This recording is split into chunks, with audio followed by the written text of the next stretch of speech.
But with all that being said, Jamie, I know you, myself, Tyler, we want to quickly run through some outfield options. It's crazy to think how fast this time goes by on the show, but we obviously started to have to think through, okay, what options do you have to strengthen the outfield? Because Marsh, Pache, Rojas, Yoro, Casty. Yoro's in the minors. I think you only get a nickname when you're up in the majors consistently for a full year.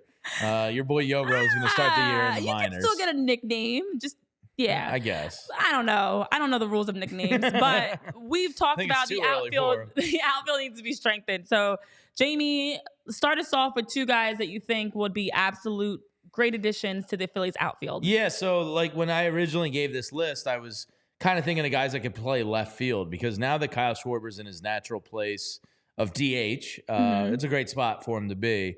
Brandon Marsh, to me, like we talked about earlier, Nick Castellanos being a trade chip. I actually think Brandon Marsh is a decent trade chip because I think his stock improved here last year under Kevin Long. He improved as a hitter. He seems to like playing left field more than he likes playing center field. Regardless, he's a nice chip to have because he's versatile, meaning you could put him in left or center.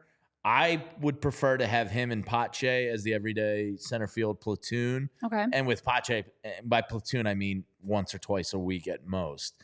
So it would be Brandon Marsh in center field.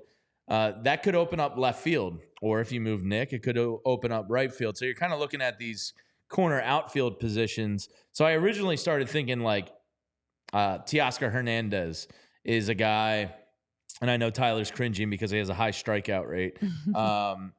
I originally had him in mind as a left fielder. Now he can play either corner outfielder. He's kind of a below an average at best fielder. Like he's not going to win any gold gloves for you.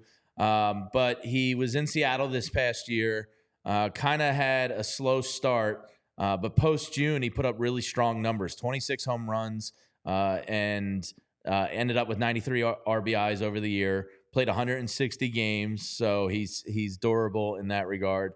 He's had 25 home runs in each of his past 4 full seasons, and he has a career OPS of over 800. He has a strong arm, but as I said, average at best fielder. Some people think he's going to be a DH in a couple years, which is a conversation you have with most guys that are average at best fielders. He does strike out a lot. That's the negative. But he's fairly consistent when it comes to OPS, batting average. I think a little more consistent than, say, Nick Castellanos. So Teoscar Hernandez is definitely a guy that intrigues me some. Another guy real quick, Jorge Soler, another guy that's going to probably eventually be a DH. So, like those prospects, that all comes into this equation because like Justin Crawford, who we'll dive into more this offseason, he could be your everyday starting center fielder in 2 years. So does that make Rojas expendable? Does that make Marsh expendable? This is why, Brian Barber, Dave Dombrowski, and Preston Mattingly get paid the big bucks because they have to calculate all of this into that. And then another guy I like potentially is Lourdes Gurriel, who we just saw in the Arizona Diamondback series.